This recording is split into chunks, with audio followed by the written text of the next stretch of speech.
as substitute chair for Brenda. I would like to call the Housing Committee meeting of July 25th in order. Approval of the agenda. Recommendation that the Housing Committee meeting agenda for July 25th, 2024 be approved as circulated. Siobhan and me. I love small committees. Adoption of minutes. Approval of minutes. Recommendation that the minutes of the Housing Committee meeting held on April 9th, 2024 be adopted. Siobhan and Brenda. Yeah. We'll say Siobhan second that one just to keep things mixed up a bit. Item number 3, new business, secondary dwelling design public input results. Recommendation that the Housing Committee recommend the District of Sicamous Council authorize the mayor and a corporate officer to enter into a secondary dwelling design services agreement with a Housing Projects Inc. and McDermott Construction Limited. And then there's four links. Secondary dwelling plan survey. Can we bring up the survey, please?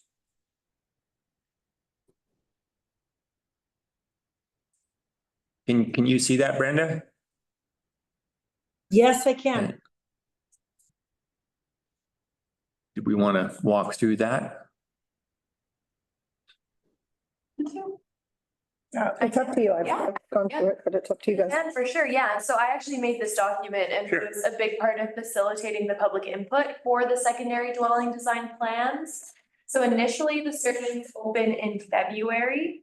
And that's when we got 25 participants. And then there was also a public engagement session at the Main Street Housing Projects Open House and Public Information Session that was held last Thursday, where we got one participant who filled out the survey to completion. So that's been added to the results. So this first page here shows the order of the designs for each contractor. So for housing, we have Garden Suite 1, Garden Suite 2, and Secondary Suite 1 as the top 3 choices. And for McDermott, we have Small Adaptable Suite, followed by Accessible Suite, followed by L-shaped Suite as the top 3 choices. So this just kind of outlines, and then on the next page, there's an actual breakdown of what those results look like.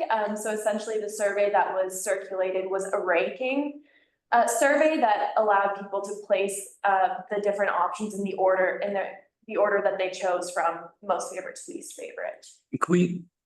Thank you. Could we stay in that for a minute? I had a question about, could you zoom in a bit, please? Yeah, the 2-story cube. How come it got 60%, but it didn't show up in the top 3? How's that work? So 60% of people placed it as their 4th option, which is their least favorite option. Oh, as the 4th. Oh, I see. Exactly, yeah. So it's just the ones that are highlighted are the ones that got the most votes for that place, I guess. So 44% being the largest in the first ranking spot means that the Small Adaptable Suite came first. But it is definitely a little bit confusing, and Nicole and I were talking about better ways to do ranking in the future, because I think that it was a little bit confusing for the people who were filling it out.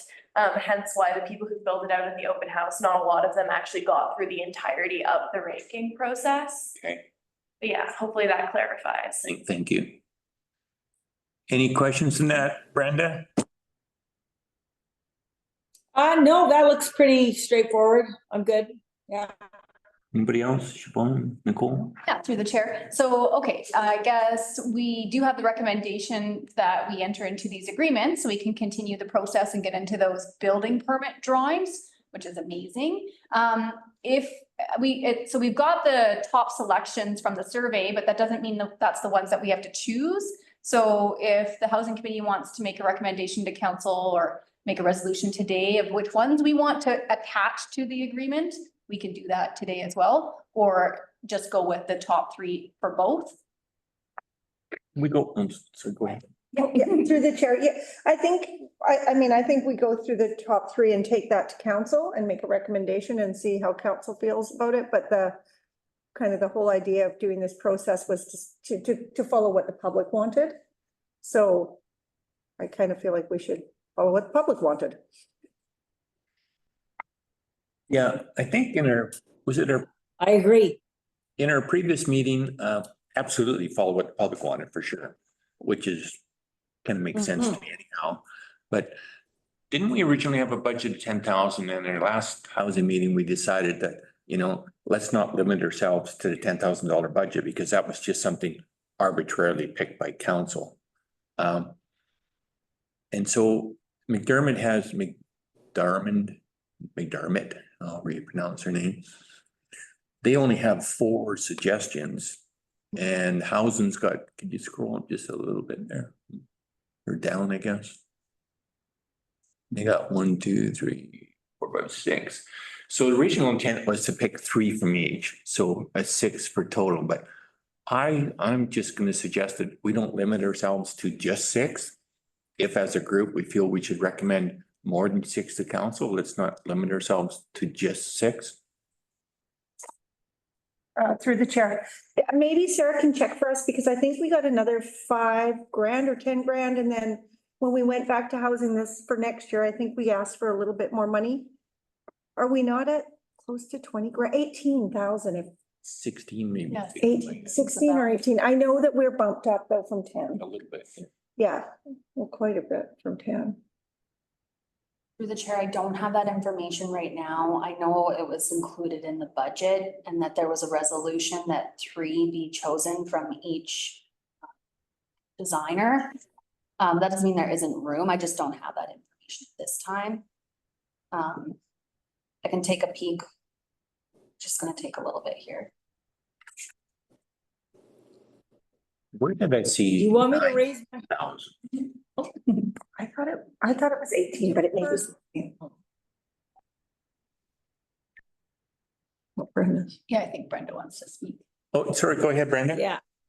Sorry, I'm not sure. Do you want me to click the thing where I raise my hand through the Zoom or just hold my hand up? I'll just rely on everybody to point out you want to talk in case I miss you. Okay. Your hand's fine. Okay, all right. Well, I think that I guess we would have to choose or recommend 3, but I think going with 3 from each makes the most sense at this point in time. And I believe it was raised to 16,000, as you mentioned, Malcolm. Sarah made that recommendation before she left. Right. But I think we don't need to overdo it. I feel like let's start because like the program in itself is amazing and it gives options. And if we feel maybe next year there's a need for more, then we engage that and put that in next year's budget. Or recommend to council that they carry it further. Okay, I agree. Siobhan, I agree. Nicole, yeah. Um, Okay, so let's start with McDermott, pick 3 from them and then we'll do housing. How's that? Okay. Yeah, and through the chair, I mean, I think, are we agreeing to recommend it to go to council for the top 3 that the public picked? Well, let's look at the chart. Okay. We don't, because we didn't get a lot of input from the public and yes, we should do what the public wants, but hopefully it's also mirrors what the committee feels is right. So Mhm. let's deal with McDermott, if I'm pronouncing that right. And so the top 3 is pretty straightforward there, I would say, eh? Mhm. Committee agree, Sarah? Yes. Through the chair, can I recommend, because there is a motion on the table and there was is there a first and seconder regarding the design agreements? Do you guys want to vote on the design agreements first? It has nothing to do with the designs themselves, because vote on that piece and then move forward with your recommendation on the designs. Sure. So we pull up let's pull that back up then.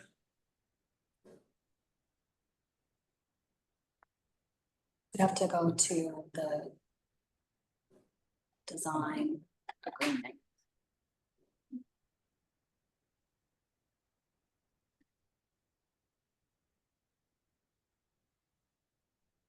Yeah. And basically the recommendation is for council to enter into this agreement with both McDermott and Housen so that they can proceed with the construction drawings. It's been looked up at multiple eyes within the office and shared with the designers, and everyone's comfortable with how they read. So you'd just be making the recommendation for council to proceed with authorizing the mayor and corporate officer. Okay, could we scroll through quickly through the document there? Let me just, no, a little slower. Yeah. I don't have it in front of me, sorry. Okay, the fixed fees, let's stop there, please.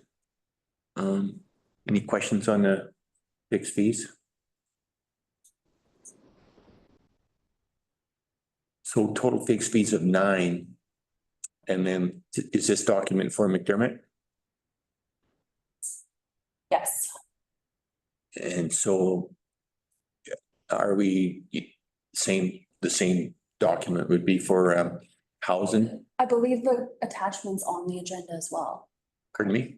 Which attachment? For housing, the housing agreement?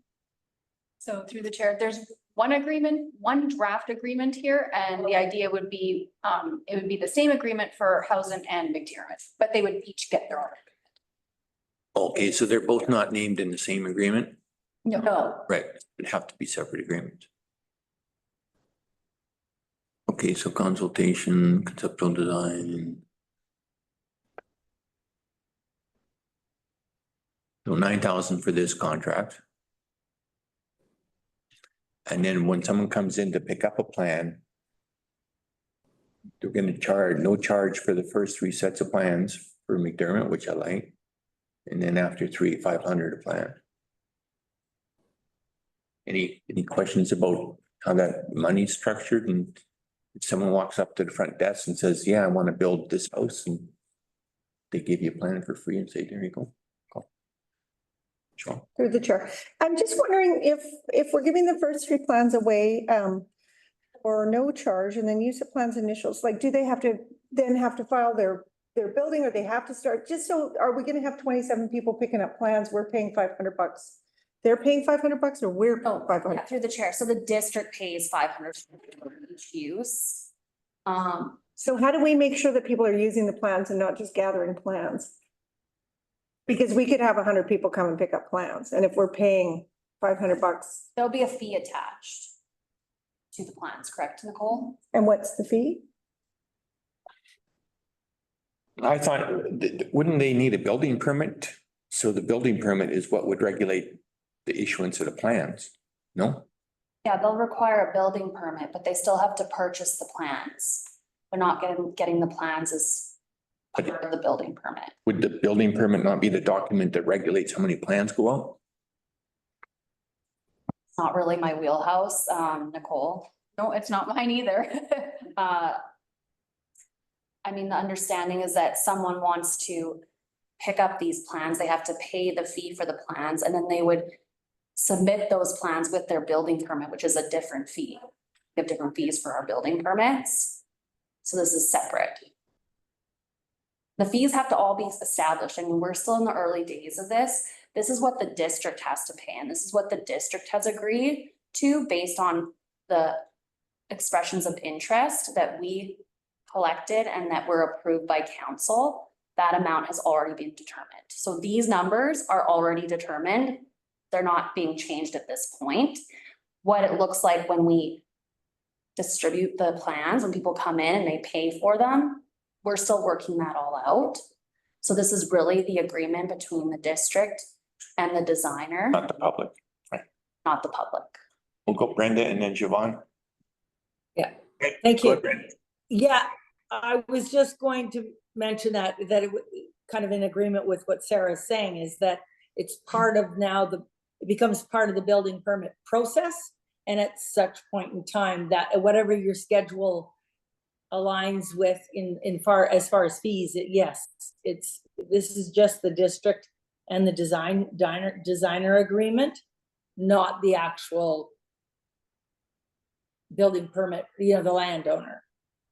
So I would agree, and you may, yeah, I mean, because it's early in the process, do you incentivize people? You know, there's so many ways to go, I guess, with it on the business side of things. So I think we leave that for the process, correct, Sarah? Through the chair, yeah, that will all be worked out by staff. But this, Yeah. this agreement has to be approved. These agreements need to be approved by council for the corporate officer and mayor to authorize them. And so it's really just the committee's making a recommendation that you support council moving forward with this. Okay, okay, well, then I 100% support it. Through the chair. Yeah, I support this, but I think we also need to know what we're charging and stuff, because the idea of the library is to make things easier and cheaper, and so that it's just a really easy process. So I think before this goes, like, we can absolutely recommend it goes to council, but I think before it goes to council, we need to know what fees. Because the idea of the library is I come in and I kind of have this one-stop shop, and it's not going to be expensive, and it's just, it's eliminating a lot of things. So I just know, for me as a counselor, if this came to me and said, oh, here's the fee, but we're not really sure what we're gonna charge the person, and we're trying to come up to make things simpler, I'm not comfortable saying, oh, we're carte blanche on what the price is going to be to the purchaser. So I'm 100% to recommend this going forward. We make this contract with these folks. But I mean, I don't even know if we make the contract, because if this turns out it's gonna cost somebody $3,000 to come in and get these things, then do we want to sign into a contract where we're giving these guys $9,000 and then 500 after, and no one's going to use it because our cost is so high? Like, we don't actually know our cost. So we can, I don't know, it's kind of the horse before the cart. We should know what we're selling them for. So the agreements are based on what was submitted in the request for expressions of interest. They've been awarded at this amount. This is what the district pays. The fees would have to come forward to council, and the fees and charges bylaw. So council will determine that. No, I understand that, but if the fees have to be so high that this spend is not a good spend,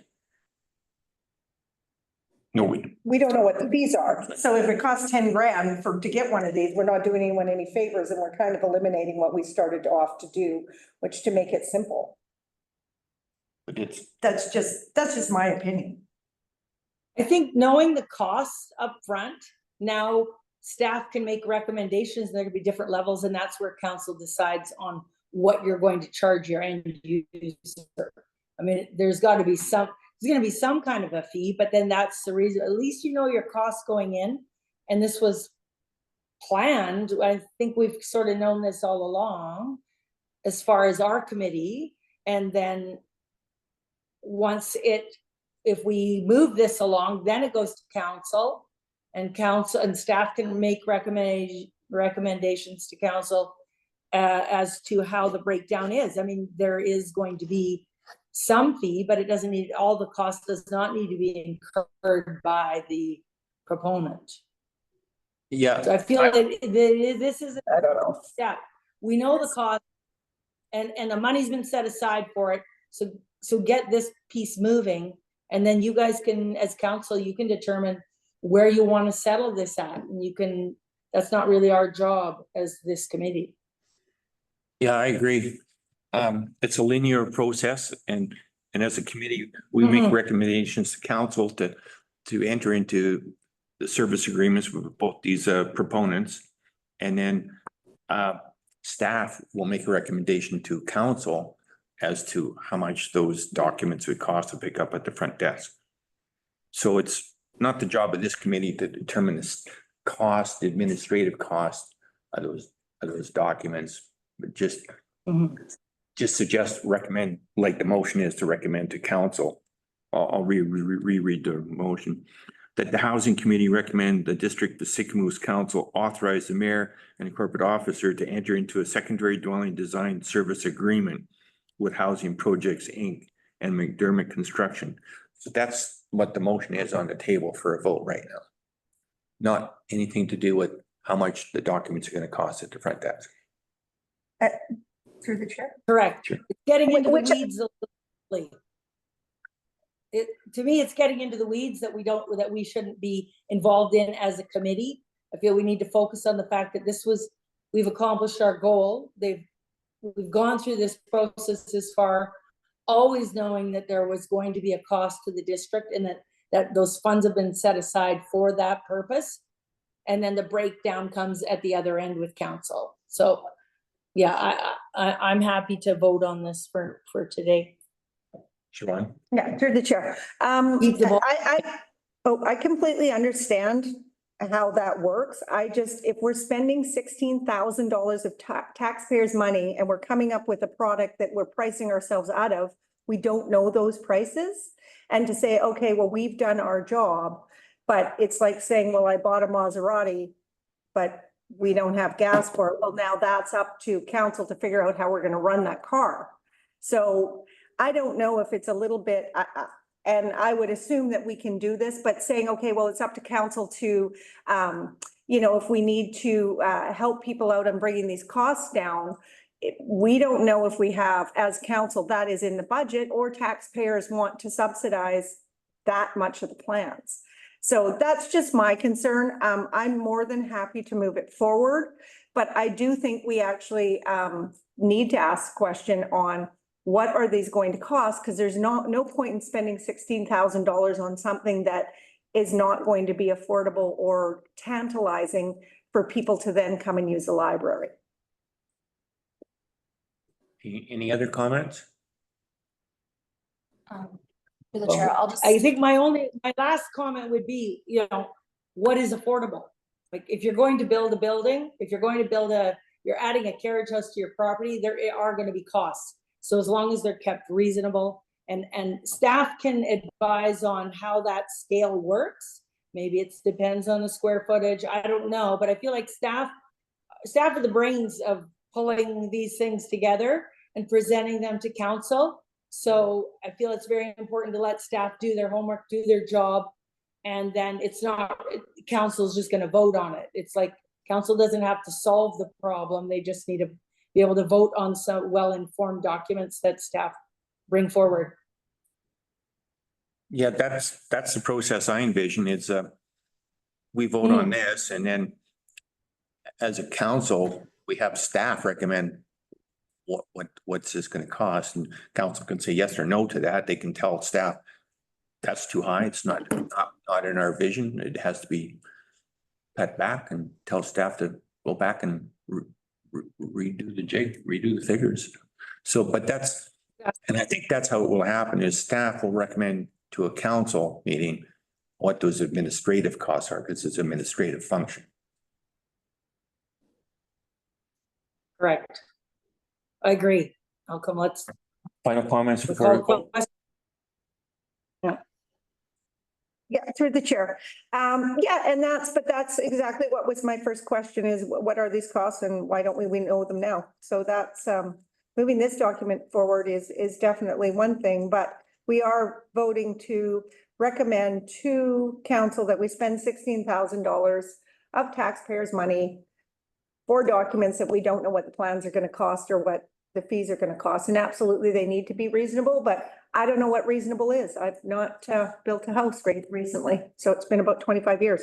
So I can't answer those questions, and those are definitely questions we need answered. Just for clarity, it's 90, so the total is 80,000 is what we're really voting on.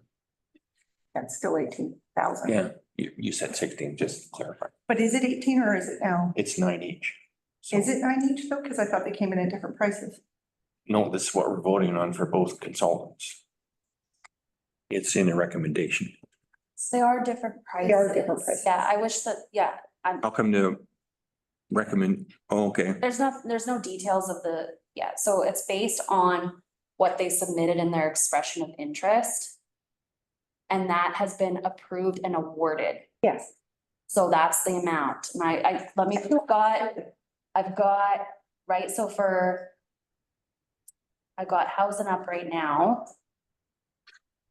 yeah, both Housing. proponents are mentioned in, The use per use charge is different. So McDermott charges a higher per use charge. It's a fee for use and But it's 1,000. I think there's 1,000, yeah, theirs is higher. Let me just bring it up here. Da. Yeah, because Housing's is 500 per use and McDermott's is 1,000. And so let me just bear with me here. I'll read through.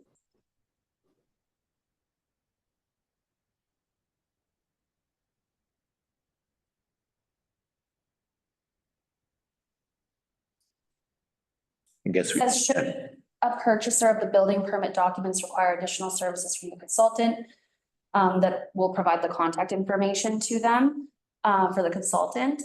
They're responsible for working with the purchasers and determining payment for additional services.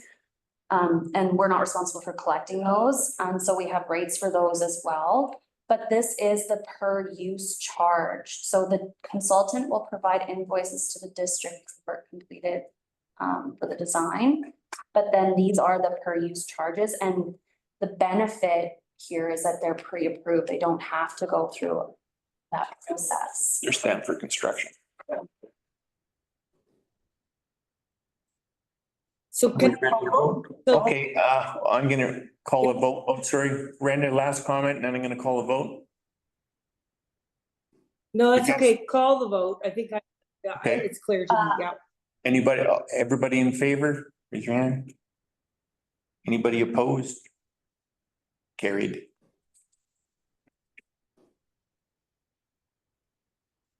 Okay, 4B, Bill 16 Housing Statutes Amendment Act. New local government tools per province of British Columbia. I think this is just for information.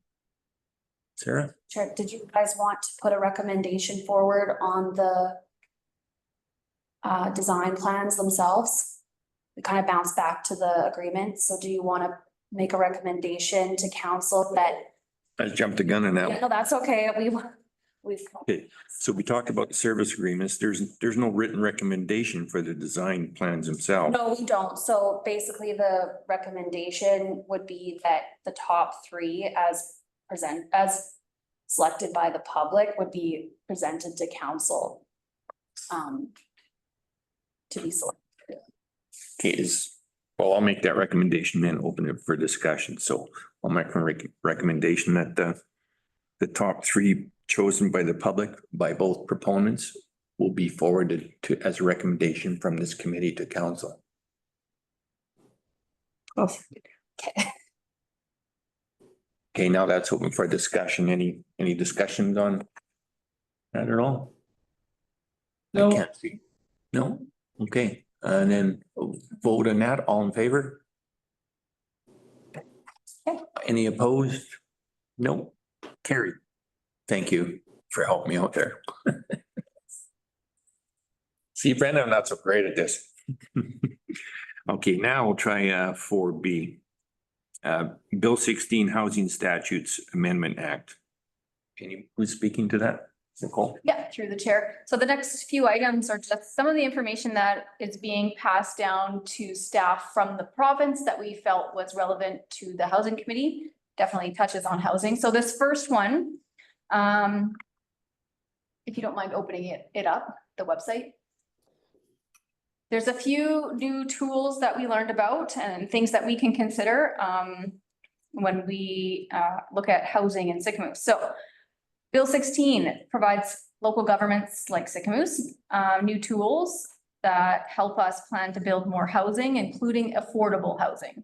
And so there's three topics in this amendment specifically. And the first one is a new inclusionary zoning tool and updates to density bonusing. So for the inclusionary zoning, it allows local governments to require that a portion of the units in a new development be allocated for affordable housing. And so if we want to do this, we would have to undertake a feasibility study and then some type of consultation with the public. Just to ensure that the zoning will not deter development, of course. And if we had that in place, then developers would need to meet our affordable housing requirements.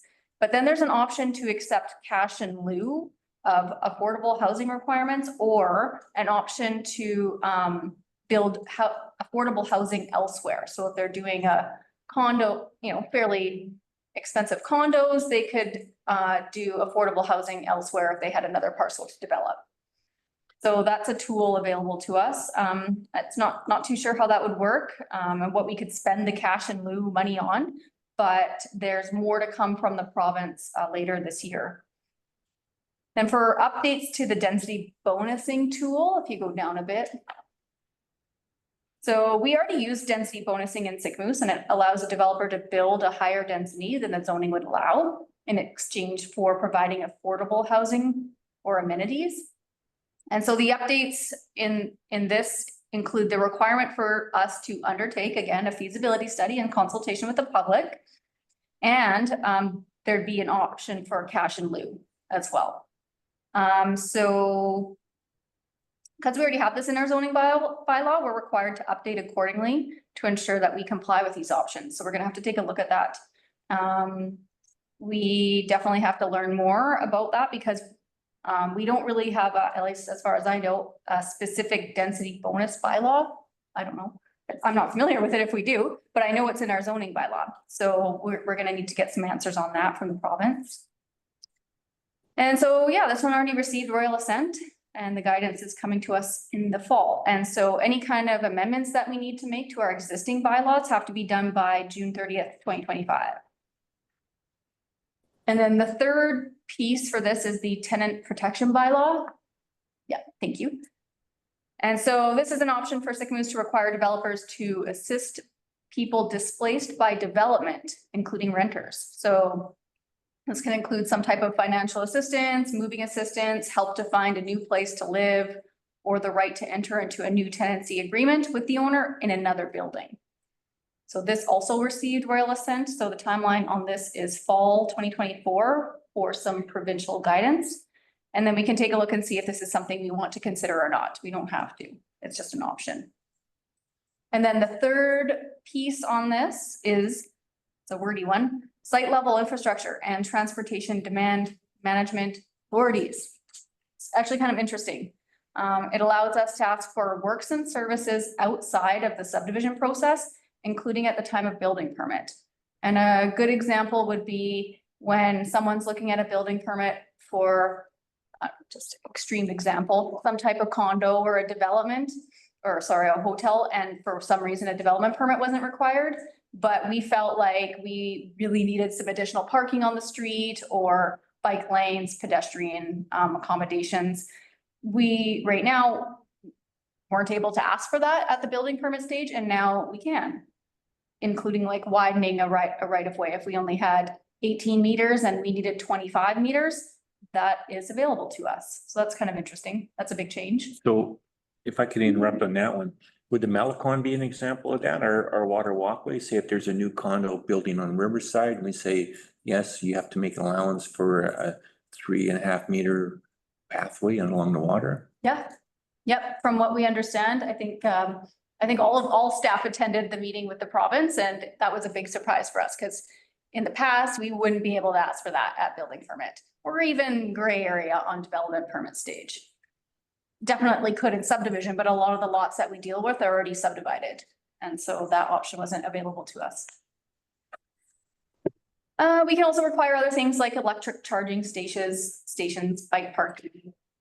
It says end of trip facilities, which I'm assuming is washrooms or something. And I'm also assuming that this is probably going to be done through the subdivision development servicing bylaw, but we will have to learn more.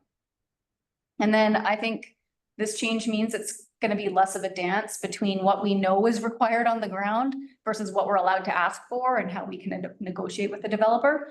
And then it's also going to be more clear for a developer on what is going to be required when they come to us. So yeah, royal assent received on that, and fall guidance coming.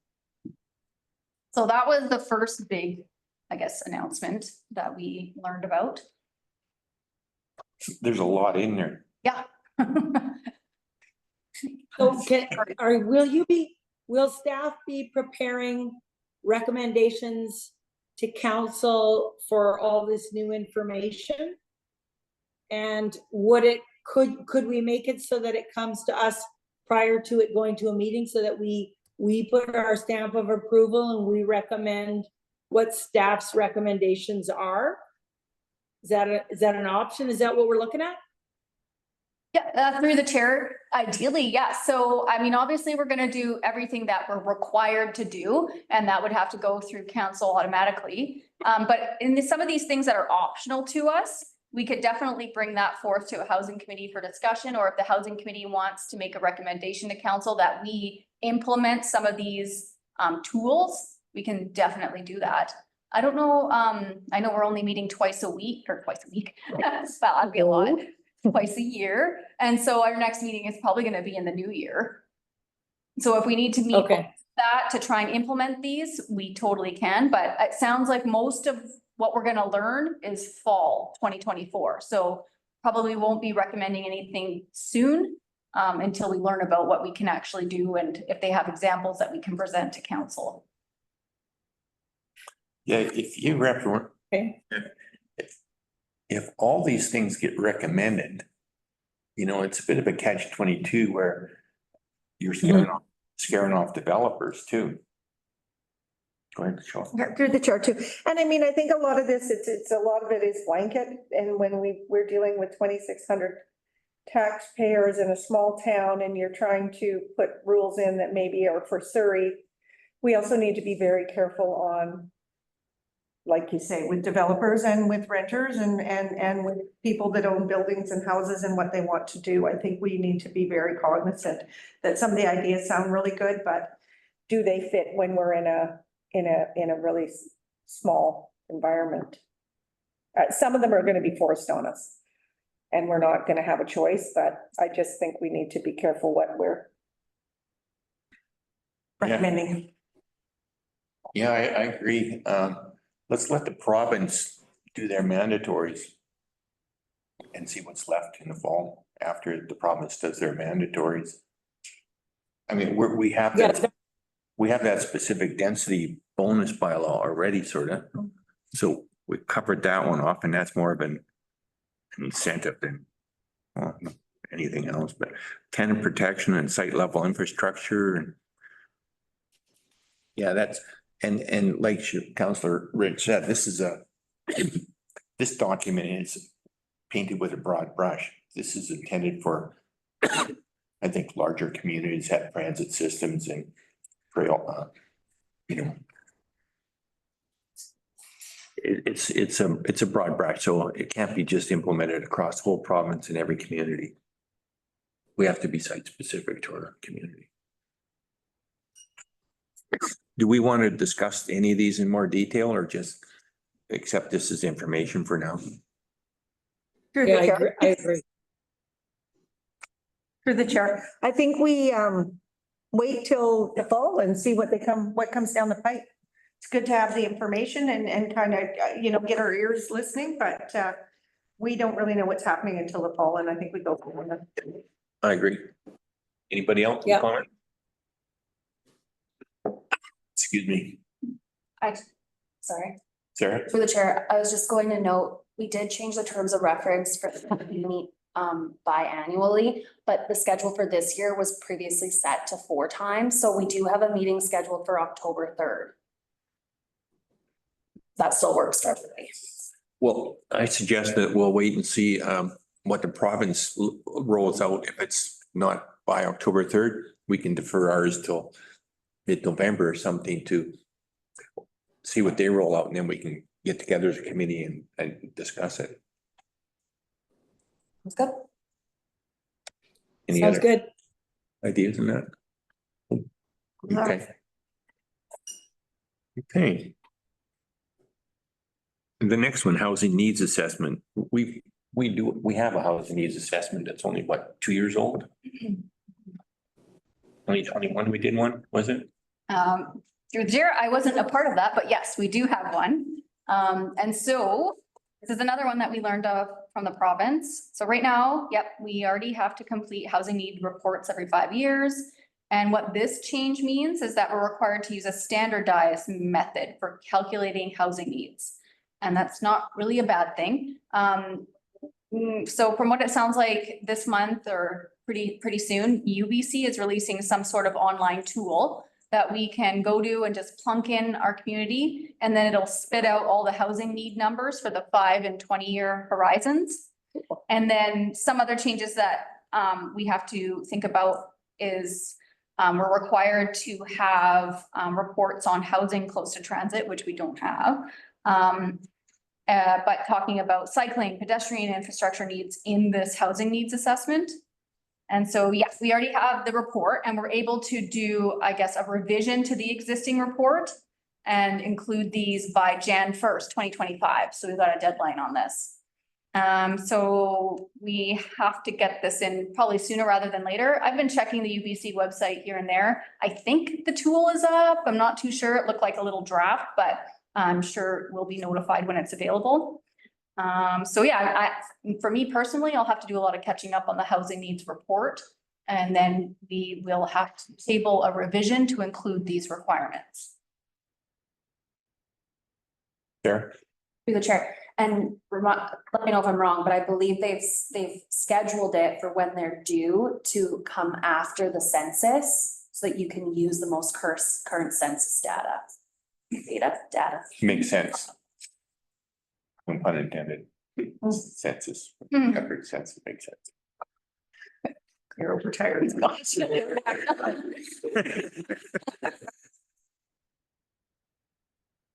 Okay, yeah, I think our current housing needs assessment shows gaps in all our housing spectrums, right across the housing spectrum. Sure. Through the chair, I just want to also make a comment towards our gaps, because we do have 36 seniors housing coming. We got 54 new units. And there are also, I think maybe you can speak to it, is we've got a lot of investors right now looking at a Temple, right? Temple's got some stuff going on, and so I can't remember, I crunched the numbers the other night, but it was like, if everything works out, we're at about 230 new units or something that could be in sickness. Is that, correct me if I'm wrong, Nicole? Yeah, we were crunching some numbers too. I thought the number like 16% increase was in there, but I could be wrong. We were Yeah, looking, yeah, it was No, it's kind of looking a good. mix of different it's a types mix of of housing. everything, Yes, yeah. It's Yep. a little ironic. We haven't had purpose-built rental housing in 45 years, and now we have the building for seniors and the other building for young families and private developers on Temple. I think something on Riverside Avenue is happening too. So yeah, and the modulars going in on Riverside. So we've got some stuff hopefully opening up soon, and then sooner than later. I think with their infill policy and our library plan, all those combined are doing pretty good. Yeah. Any comments? No, okay, new building permit hub. Oh, I missed. No, new building permit hub. Yeah, okay, through the chair again. So a building permit hub has been launched in some municipalities in BC, and it's expected to be available to other local governments soon. And so the purpose of the hub is to allow a builder to submit a permit application in this online standardized form. And then it'll automatically be checked to ensure it complies with the BC building code. And then, from what I understand, punch out a permit. And so sounds like it's for pretty basic applications right now. I'm assuming like a single family dwelling. But they're working to include secondary suites, accessory dwelling units, et cetera, while they go through this pilot with these first few municipalities. And so they're looking to incorporate specific building permit requirements for each community, but just trying to standardize it as much as possible, given the code is provincial and it should be standard across the board. And it's something that we can consider joining when that becomes available. Yeah, so right now it's a pilot project. I think there's 19 communities across the province or something like that. They've got a population of, I forget how much or more, yeah, larger communities right now in the pilot projects. Any comments on that? No? Okay. will that help staff once it's up and running? Yes. Great. Another little tool to move things along. And then 4E, protect renters from bad faith evictions.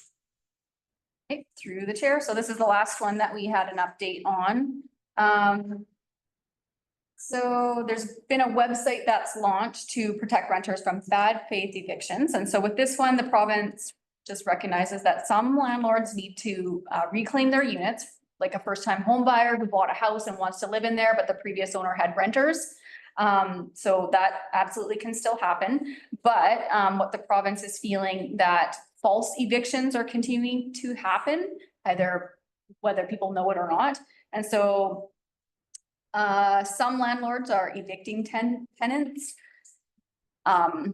with the reason that they're going to live in the house on their own. And then what happens is that they rent it out and it's significantly higher rent. So that's what they're trying to avoid with this change. So on July 18th, landlords, so that date's already passed, are required to use a landlord use web portal to generate notices to end tenancy for personal occupancy or caretaker use. So kind of the example I gave, if you want to move into your house for yourself and not have renters anymore. When they do this, they'll have to provide info about who is moving into the home, and they're informed of a bunch of penalties that they could face if it's a false eviction.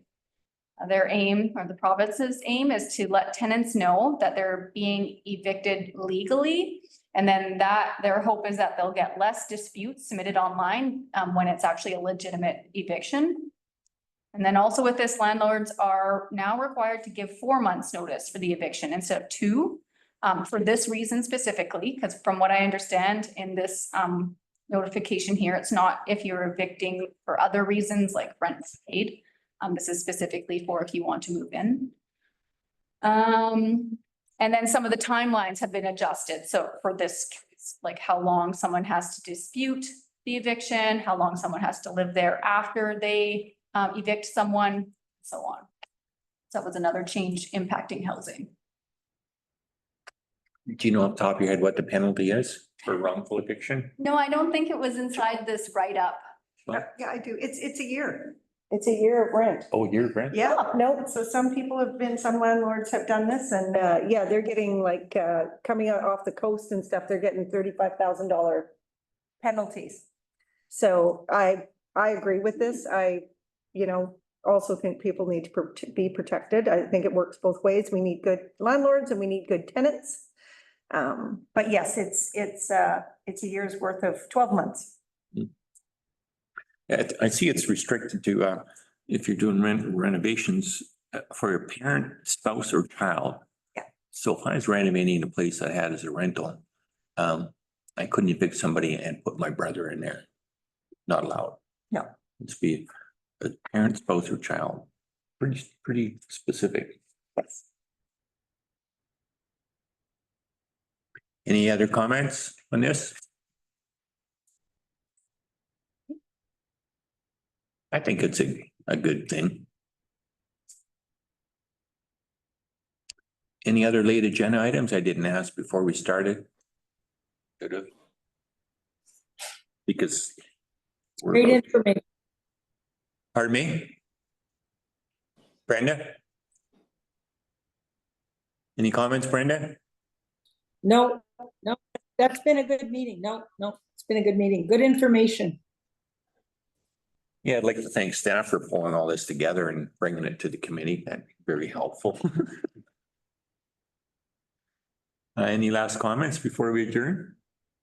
Joanne? Through the chair. I'm just wondering, so we've got an October 3rd meeting scheduled. Maybe Nicole and Sarah can kind of keep us updated I know that the government hasn't told you when we're coming. So do we want to keep that schedule or do we want to keep an open schedule? And when Nicole gets the fall information that we then book for that. So that gives you guys time to also get it together. So if it comes in on October 2nd, we're not going, come on. Yeah, through the chair, maybe similar to this meeting. I think we had pushed this meeting back a week so that we could have the secondary dwelling results. Maybe we could do the same thing. If we don't have the info by October 3rd, then yeah, maybe we could push it. Let's keep it earmarked for October 3rd and then with the with the thought that we could push it if staff doesn't have the information from the provincial government rollout by then. Still flexible. John? They're the chair. I just want to say thanks to staff too. The open house was awesome. Like it was really well done and it was well attended. Like honestly, I go to a lot of these things and just people showed up and it was really nice to see. So thank you guys very much for putting that on. And it was, I would almost go as far as fun. Now I'm old. So my idea is fun is maybe a bit different, but it was a really good turnout. Thank you. Thank you for saying that. Yeah, it was very well done and we had keeners like, so they were here at like 1:45 or 20:50. It didn't start till 1, like Yeah. hanging at the door like, hello? And we had investors, like we had people that were actually investing in the community that came to see what we were doing. And that was really huge too, to get those folks out. So yeah, I'm just impressed. Thank you.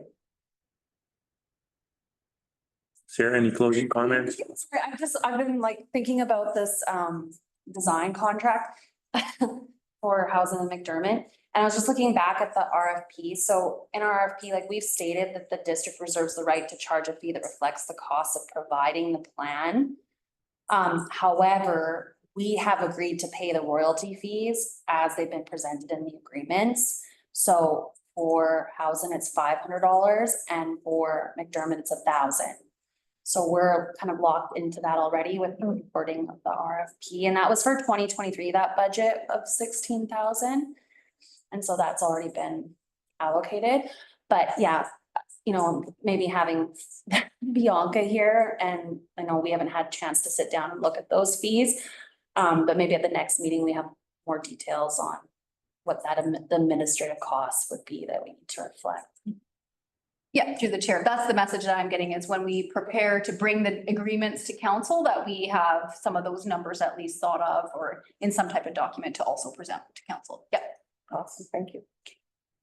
Great. That answers Siobhan's question. Yes, thank you very much. Okay.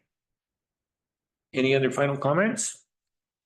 Okay, well, I guess this meeting is adjourned at 1:56 PM. We Oh, need to first and second. yeah, we need it first and second, I I'll guess, first up. and I'll second it. Okay. Meeting adjourned, Brenda. You can Thank you, Brenda. go back to Healy. No, Brenda, you got something to say there? Can't hear you. Can't I hear was you. voting. Oh, you were seconding voting. it. Okay. Thanks for chiming in. I'm good. I'm all good. Bye. We did it. 1 hour. 1 hour. Like, well done. And without Bye. keeping them. Yeah, well done. Thank you for sharing.